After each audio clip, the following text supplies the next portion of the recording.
Pozdrav svima, nalazimo se na obali riječice Vilaine, u samom centru Rena, glavnog grada Bretanje.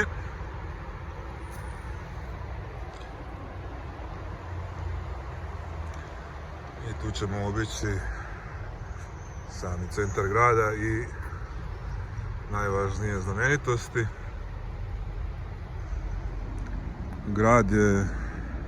Sam grad negdje oko 350.000 stanovnika, sa okolicom je ta brojka gotovo dupla, za razliku od Saint-Maloa koji je ipak mali gradić koji ima neki 45-6.000 stanovnika. Ren je i najveći uz Nantes-Lorient, grad u regiji Bretagne. Tu se nalazi i parlament Bretanje i još neke znamenitosti koje ćemo sada otkriti zajedno.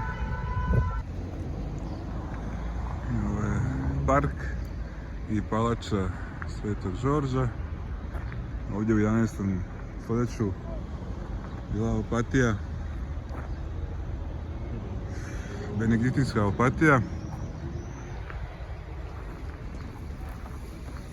Znači, kao što rekao, to je bila benediktinska opatija. Ova zgrada koju vidimo je ovakva od 17. stoljeća.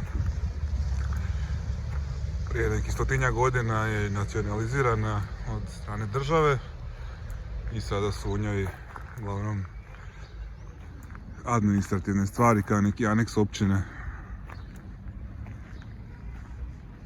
Ali ostao je, uzimajte i ovaj lijep parkić u samom centru Rena, na rubu nekadašnjih gradskih zidina.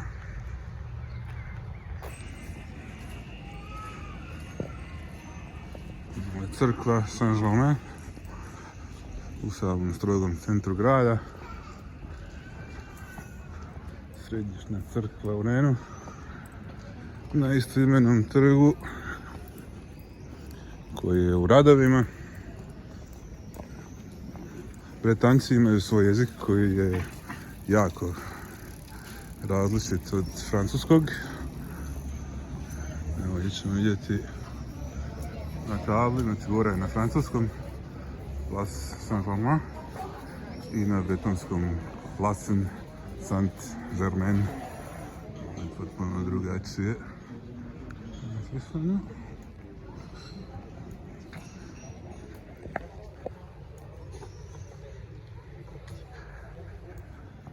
Crkva Saint-Germain također datira iz 17. stoljeća.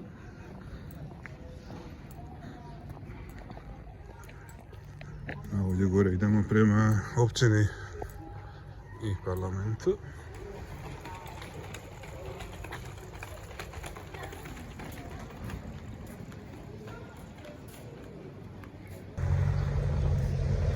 Evo, ovo je zgrada parlamenta Bretanje. Danas je Bretanja naravno regija u Francuskoj, ali bilo je nekad u povijesti, bila je i samostalna. Ovo je trg koji se zove upravo trg Bretanjskog parlamenta. I ovdje ćemo vidjeti isto tu razliku na ovoj tabli, na francuskom Place de Parlement de Bretagne i na bretonskom će se truditi čitati.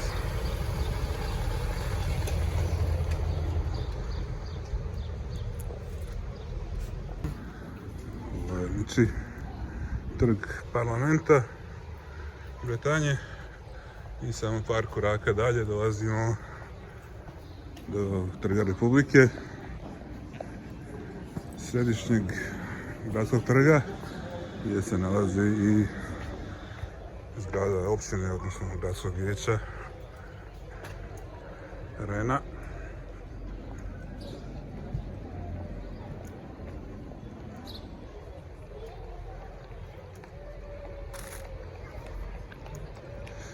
Tradicionalni francuski vrtuljak, manež. Znači, s jedne strane trga je zgrada gradska vijećnica.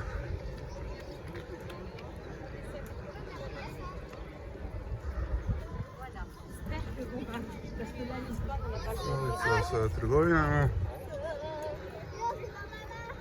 Ovdje su vrata grada, nekadašnji ulaz u stare gradske zidine, a s druge strane trga je opera.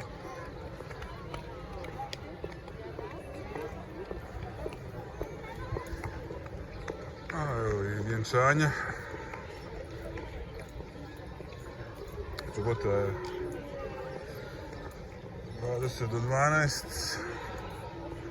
Dan za vjenčanja. Vidimo gore, iako baš na vijore, ali 3 zastave. Desno je zastava Bretanje, u sredini zastava Francuske i onda zastava Europske unije.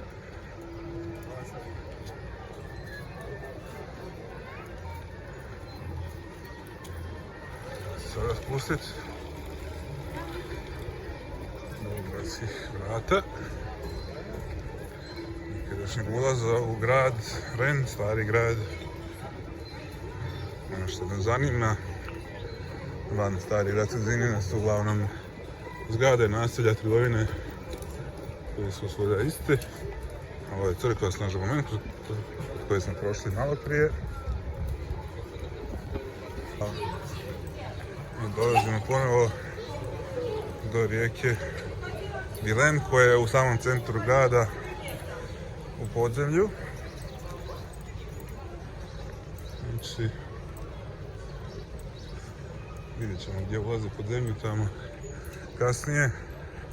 Znači, ovdje ćemo sada preći rijeku, a da nećemo ni vidjeti.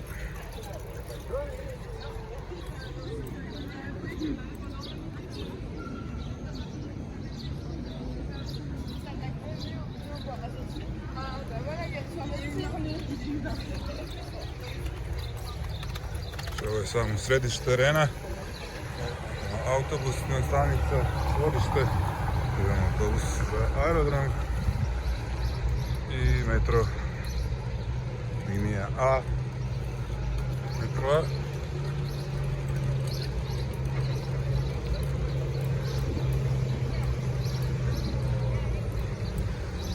Pošta.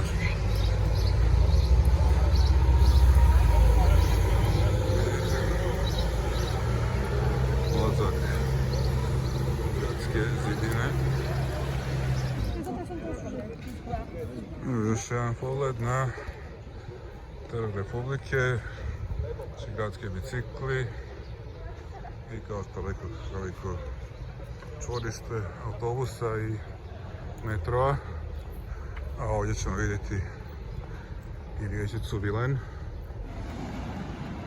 koji su znači odlučili da kroz Trg Republike